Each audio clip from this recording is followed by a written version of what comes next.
The Witch, the Cat, and the Baseball Bat. Once there was a witch who didn't like baseball, simply because if there's one thing a witch doesn't like, it's a game that gives people pleasure.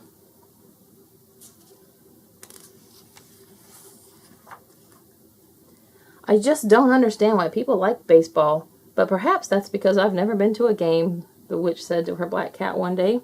Come, let's go to the ballpark and try to see what it's all about.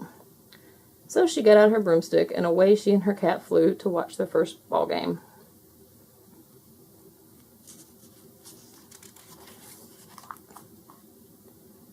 But no sooner were they settled in their seat than the baseball fans around them began cheering. The witch knew she was in for a bad time.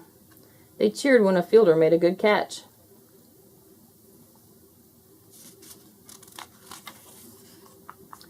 They cheered when a pitcher struck a batter out. They cheered when a runner slid safely into base.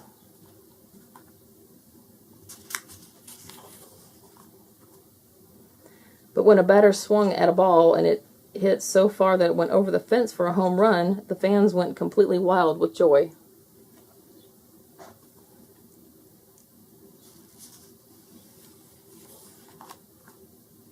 All this enjoyment made the witch very unhappy.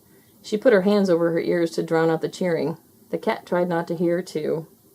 We must put an end to baseball, but especially we must put an end to those home runs, said the witch as they flew home on their broomstick.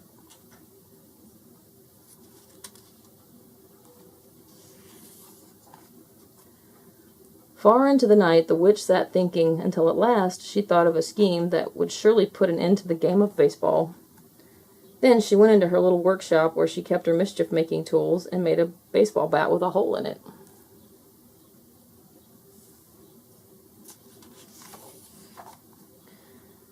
Ziggledy-biggledy-mumbledy-peg, said the witch, muttering magic words until the hole was no longer visible and the bat looked exactly like any other ordinary baseball bat.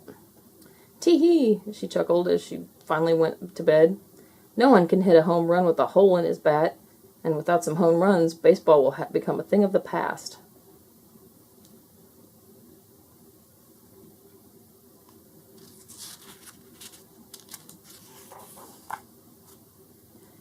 Early the next day, the witch and her black cat arrived at the ballpark with the magic bat. Would you please make an old lady happy and use this bat I made with my own 2 hands? She asked the players as they arrived.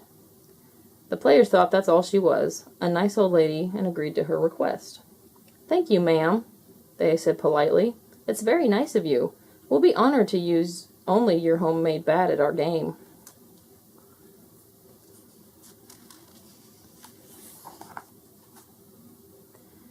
The witch and her black cat hurried to their seat. They could hardly wait to see the fun. Play ball, shouted the umpire.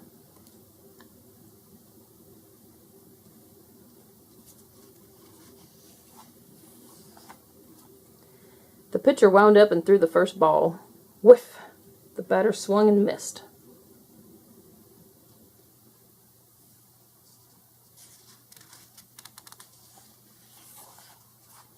Whiff! Another miss.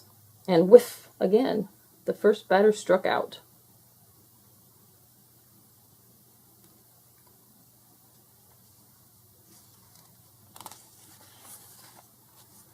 Whiff, whiff, whiff.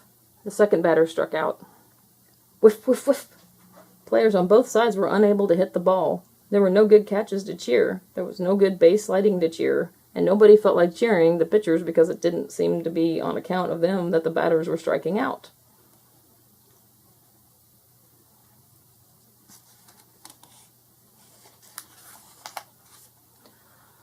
All I have to do is make more of those bats and baseball is finished as the national pastime, the witch whispered gleefully to her black cat. It was the 9th inning, and the best batter on both teams stepped up to the plate.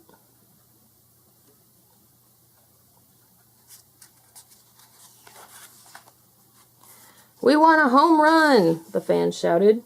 You'll get nothing of the kind, the witch thought as she ordered a hot dog.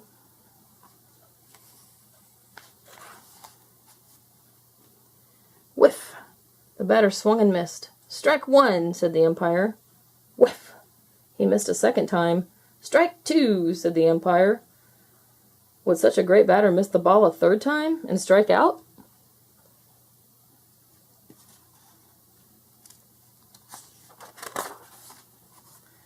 Just then, a little bird flew across the field straight toward the batter. The bird flew right through his bat.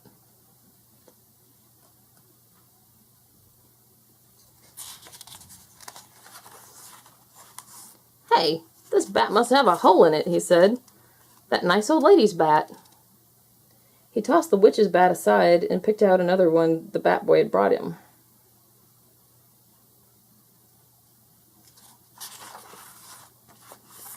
He stepped up to the plate again and waited for the next pitch. Crack! He hit it. The ball rose high in the air. It was going. "It's a home run!" shouted the crowd. They were cheering and laughing and thumping each other on the back. All except the witch, that is. She was choking on her hot dog. When she at last recovered, the witch flew away from the ballpark with her black cat, and she never had anything to do with baseball again. The end.